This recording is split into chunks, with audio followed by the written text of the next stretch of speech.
बिहार वाला किला तो यह दूगो मरद कबरी हैं। यानी बिहार की राजनीति के जब जब चर्चा करब रुआ तो ये दोनों आदमी के लालू प्रसाद और नीतीश कुमार के चर्चा जरूर हुई। केंद्र के राजनीति में अब तो आपन सहभागिता दे रहा बा। 170 से 80 सीट भारतीय जनता पार्टी के अगुवाई वाले या नीतीश कुमार के अगुवाई वाला बिहार में कह दी एनडीए जीत करके आई, यानी पूर्ण बहुमत को सरकार बनत हुए। लेकिन दोसरका बार जब ये बात कहल गई, नीतीश कुमार और लालू प्रसाद के मुलाकात हुई तेजस्वी यादव के, तो वजह से कुछ परसेप्शन चेंज हुई। लगातार नाराजगी के भी बात कहल गई कि वो नाराज रहे हैं, लेकिन नाराजगी नजर ना आई। नीतीश कुमार जो कहता रहे तो के माने खातिर भारतीय जनता पार्टी तैयार बा, सीधे एकदम हाथ खड़ा करके सरेंडर बा। तो ऐसा परिस्थिति में नीतीश कुमार के आखिर काहे जाई हैं?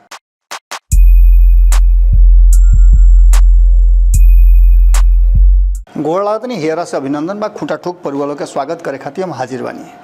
रोज के तरह आजो हमरा लगे जौन विषय बा उ खाटी एकदम मीठा जौन भोजपुरी कहाला, एकदम मीठा भोजपुरी लोग के सामने लेके आइल बानी। और मीठा भोजपुरी में रोजान दैनु कि जब कहाला कि जिला हिली, ये भोजपुरी का बड़ा बढ़िया शब्द है। और ये सब तब कहल जाला जब केहू पर संदेह होके। आज वैसा ही देश के तो चुनाव हो गई, लेकिन बिहार के चुनाव में का नरेंद्र मोदी और राहुल गांधी ये जगह किला कबरी हैं, ये बात पर हमेशा संदेह रहा बड़ुए। और ख़ास करके 1990 के बाद से कांग्रेस चाह करके भी बिहार में अपन मजबूत पकड़ ना बना पाओलस। या तो पिछलगू बन के चलल और ना तो वो जब लड़ल तो ओकर स्थिति ठीक ना रहल। कई हाल ऐसा आयल बा जब लालू प्रसाद से अलग होके के भी कांग्रेस अपन लड़ के अजमैले बा, लेकिन ओकर रिजल्ट और परिणाम बढ़िया नहीं आयल। 1990 के बाद नीतीश कुमार और भारतीय जनता पार्टी के भी कई हाली परीक्षा भइल, जौन में भारतीय जनता पार्टी चाह के भी नीतीश कुमार से आगे बढ़े के या नीतीश कुमार के डिमॉन्स्ट्रेट करे के कभी कोशिश ना कैलस। और नीतीश के दम पर ही बिहार में भाजपा के सरकार बनल। सरकार तो 1990 से लेकर के 2005 तक जौन राष्ट्रीय जनता दल चलौलस, ओकरा में अलग अलग दल रहन, एमें कोनो दूर आए नहीं के। 1990 में अले तो भाजपा से लेकर के नीतीश कुमार तक सभे लोग साथे रहे और सभे लोग लालू प्रसाद के मुख्यमंत्री बनावे में प्रयास के लिए रहे।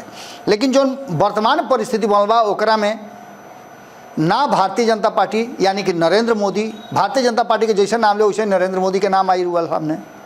और जैसे ही कांग्रेस के नाम ले तो राहुल गांधी का ही अध्यक्ष केहू होके केहू कुछ करत होके, लेकिन नाम उनके आई। ये दोनों आदमी से बिहार में ऐसा कोनो बात नहीं के जौन की एजा बिहार में आकर के अपन सरकार बना सकेले या बिहार के राजनीति के बहुत ज़्यादा प्रभावित कर सकेले।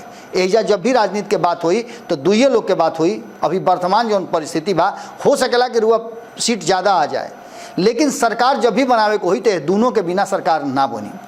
या तो नीतीश कुमार के साथे मिल के सरकार बनावे पड़ी या फिर लालू प्रसाद के साथे मिल के सरकार बनावे पड़ी। कारण कि दोनों के कांस्टेंट वोट बा, एगो के 30% के आसपास यानी 27-28% और एगो के 15% तो पक्का बा।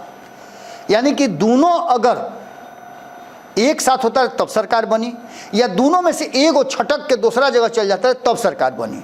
और फिर से बिहार में 2025 के चुनाव से पहले यह कुल बात होकर लागल बुढ़ुए। और जहाँ जाए रुआ गाँव गिराम में चाय पान के दुकान पर तो यह सुने के मिली कि ना बिहार वाला किला तो बुझाता कि मोदी से राहुल से ना कबरी, बिहार वाला किला तो यह दूगो मरद कबरी हैं। यानी बिहार की राजनीति के जब चर्चा करब रुआ तो ये दोनों आदमी के लालू प्रसाद और नीतीश कुमार के चर्चा जरूर हुई। केंद्र के राजनीति में अब तो आपन सहभागिता दे रहा बा। हालांकि 2019 में भी दिले रहन, लेकिन 2019 के परिस्थिति कुछ अलग रहे। वैसे ही लालू प्रसाद बिहार के साथ साथ 2014 तक केंद्र के राजनीति में भी मजबूत पकड़ अपन बनौले रहन और हिलावत रहन देश के राजनीति के। आज परिस्थिति कुछ बदल गई बा। केंद्र के राजनीति में जब से 2014 से लेकर के 2024 तक नरेंद्र मोदी के पदार्पण भइल और देश के जौन सत्ता संभल तो केंद्र के राजनीति में तो उनकर बहुत प्रभाव बा। ओजा के किला तो हर बार कबार देता रहे। अब कियो हो सकेला तनी मनी खातिर एने ओने भइल होकस, लेकिन किला कबार दिले बाड़े। दोसरका तरफ जौन रुआ देखा तनी बिहार में, तो बिहार में किला जौन बा उ नीतीश कुमार और लालू प्रसाद ही कबारता रहे। पिछला हाली चुनाव में देखनी 75 गो सीट जीत करके अले तेजस्वी यादव, भले सरकार उनका ना बनल लेकिन एक नंबर के पार्टी बन के आई रहा। समय के हिसाब से कुछ लोग एने गए, कुछ लोग ओने गए, सरकार गिरल, सरकार बनल, नीतीश कुमार ओने से भाग करके एने अले तेजस्वी यादव के साथे गईले, फिर बहुमत साबित करे गईले तो कुछ दिन के रहला के चलते कुछ लोग के अपना पार्टी में मिला ले। एक में अशोक चौधरी के भूमिका बहुत बड़ा रहे। अशोक चौधरी जो कहल जाता रहे कि जदयू टूट जाई, भाजपा टूट जाई, अचानक से वो राष्ट्रीय जनता दल के ही तोड़ दिले। इस सारा चीज़ के लेके घुमा फिरा करके जो वर्तमान परिस्थिति बा वो में 243 सीट में 122 के आंकड़ा चाहिए और 122 के आंकड़ा पूरा करे खातिर विभिन्न तरह के चर्चा चल रहा बा। एक चर्चा तो 2024 के चुनाव के समय चलल, जौना में ये कहल गई कि 30 गो सीट जीत के आयल बुढ़ुए, यानी कि 170 से 80 सीट भारतीय जनता पार्टी के अगुवाई वाले या नीतीश कुमार के अगुवाई वाला बिहार में कह दी एनडीए जीत करके आई, यानी पूर्ण बहुमत को कर सरकार बनत हुए। लेकिन दोसरका बार जब ये बात कहल गई, नीतीश कुमार और लालू प्रसाद के मुलाकात भई तेजस्वी यादव के, तो वजह से कुछ परसेप्शन चेंज भई। लेकिन ये परसेप्शन अस्थायी ना रहे, टेम्पोररी रहे, वो बात रुआ पता चल गई हुई। चर्चा बा और चर्चा में हकीकत में बहुत अंतर होला। चर्चा ये रहा कि नीतीश कुमार कोई बड़ा खेल करी हैं, लेकिन दूर दूर तक रुआ से कहनी कि नीतीश कुमार अब ही कोनो खेल करे के स्थिति में नहीं खन। नीतीश कुमार के हाथ में जब तक 272 के आंकड़ा ना दे दी केहू, कन्फर्म होकर के ओकर चिट्ठी उनका हाथ में ना मिली, तब तक बिहार में कुछ होने वाला नहीं है, ना नीतीश कुमार एने से होने जाए वाला बाड़े। इहो बात वालों से कहले रही कि नीतीश कुमार के लड़ाई लड़े के बाद बिहार में, और एक खाली 2025 से लेकर के 2030 तक उनका बिहार के गद्दी पर बैठे के बाद, ए बीच में चाहे जैसे भी होके, लेकिन 2025 के चुनाव के बाद बिहार के मुख्यमंत्री के रूप में नीतीश कुमार के एक खाली और बैठ करके रिकॉर्ड बनावे के बाद जो उनकी रिकॉर्ड के उसे ना टूटे। हालांकि जानता नहीं कि हर रिकॉर्ड टूटेला। अब इस सारा परिस्थिति के लेकर के जो वर्तमान स्थिति आयल बा, ओकरा में नीतीश कुमार के लड़ाई एक तरफ, जहाँ अगर वो एनडीए गठबंधन में रहता रहे तो लालू प्रसाद से बा, और ये दोनों जब तक ना टकराई हैं तब तक ले जिला ना हिली। एकरा अलावे अगर नीतीश कुमार चल जाता रहे उन्हें महागठबंधन के तरफ, तो उनका लड़ाई और जबर हो जाई। कारण कि ओहिजा उनका लड़ाई एक तरफ भाजपा से भी हुई, दूसरा का तरफ प्रशांत किशोर से भी हुई। हालांकि प्रशांत किशोर के अभी जो औकात बा उनकर, वो अभी नापल थोड़ा सा जल्दबाजी हुई। कारण कि 2 अक्टूबर के जब पार्टी बनाई है और पार्टी में कौना कौना तरीका के लोग बा, ये बात के लेकर के पॉलिटिकली कितना करेक्ट बाड़े एकरा के लेकर के, और जो उनका खातिर कहल जा रहा बा कि उनका से कुछ ना हुई, ये सारा परिस्थिति और सारा स्थिति के लेकर के एक बात तो पक्का बा कि कहीं ना कहीं नीतीश कुमार वर्तमान परिस्थिति में कुछ नया फैसला नहीं खन लेवे जात। एक बात के लेकर के लगातार नाराजगी के भी बात कहल गई कि वो नाराज रहे हैं, लेकिन वो नाराजगी नजर ना आई। नीतीश कुमार जो कहता रहे तो के माने खातिर भारतीय जनता पार्टी तैयार बा, सीधे एकदम हाथ खड़ा करके सरेंडर बा।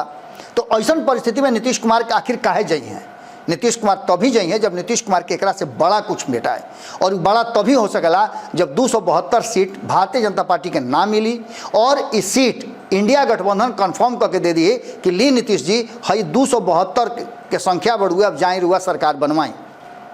तब वहीं हो सकेला केंद्र के सरकार के साथ साथ ही बिहार में सत्ता परिवर्तन, या फिर बिहार में नीतीश कुमार एनडीए से क्विट कर सकले। वरना नीतीश कुमार दूर दूर तक नहीं नजर आवत कि वो कहीं एने ओने करी हैं। अब जो वर्तमान परिस्थिति बनल बा ओकरा में 7 निश्चय पार्ट 2, अब पार्ट 3 के तैयारी नीतीश कुमार के लिए बाड़े। ए बीच में बहुत सारा काम भइल बा जौन के नीतीश कुमार हर मंच से चर्चा करेले। एकरा अलावे चिराग पासवान के जो मामला बा, चिराग पासवान वाला भी मामला पूरी तरह से नजर आ रहा बा। ये सारा घटनाक्रम के मिला जुला करके एक बात तो साफ नजर आ रहा बा कि पूरा के पूरा जो स्थिति परिस्थिति नजर आता ओकरा में नीतीश कुमार और लालू प्रसाद अगर आपस में टकराई हैं, या फिर ये दोनों जब तक ले ना भिड़ी हैं तब तक ले बिहार में किला हिले वाला नहीं है और ना जिला हिले वाला बा। यानी कि राहुल गांधी और नरेंद्र मोदी के प्रभाव बिहार में बहुत ज़्यादा नहीं है। लालू प्रसाद और नीतीश कुमार के कंधा पर सवार होकर के ही बिहार के सियासत में, बिहार के गद्दी पर कोई बैठ सकेला। खुटा ठोक में रुआ लोग से ये विदा लेता नहीं, फिर कल भेंट हुई, नया विषय हुई, गोड़ लागत नहीं।